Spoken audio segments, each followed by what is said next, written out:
Hello sa lahat ng mga nanonood dyan. Papakita ko sa inyo kung paano magluto ng sambal. Ito yung partner ng dish na nasi lemak. Ito yon. Ang ingredients, dilis. Itong dilis na to, ima-microwave natin ng mga 3 minutes sa para malutong siya. Tapos, may dalawang type ng sibuyas Yung isa malalaki ang hiwa, tapos yung isa parang medyo maliliit. Ang ingredients, kasama pa rin ang coconut cream. So, ang gagawin natin, igigisa natin yung malalaking hiwang sibuyas. Hintay natin maging golden brown. Tapos, hahanguin natin yan. Tatanggalin. Pag nahango, ilalagay dun sa pinagisa ng sibuyas yung dilis. So, paghihiwalayin natin, magbubukod tayo ng dalawang dilis.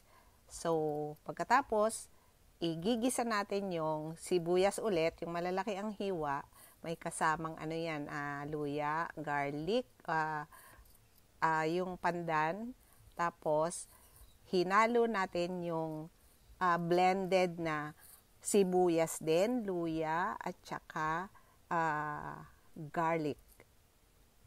And then, pag nagisa na natin yon,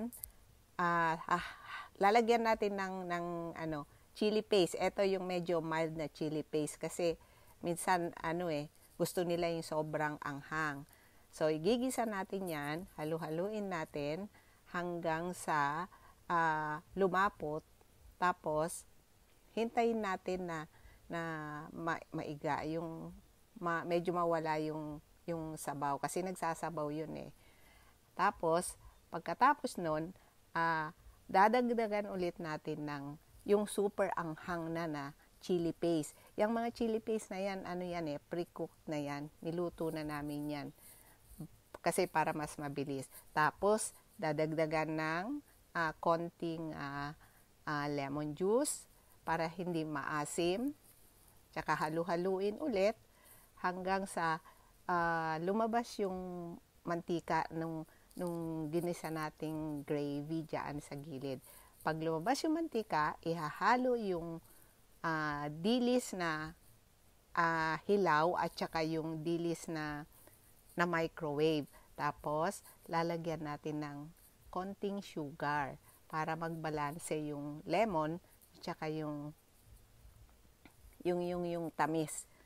Tapos, nilagyan natin ng konting tubig para maluto yung asukal. Kasi pag hindi natin nilagyan ng tubig, hindi matutunaw yung asukal. So, parang malalasahan mo siya. So, halu-haluin ng mabuti hanggang sa medyo umonte. Magiging malapot yung gravy niya.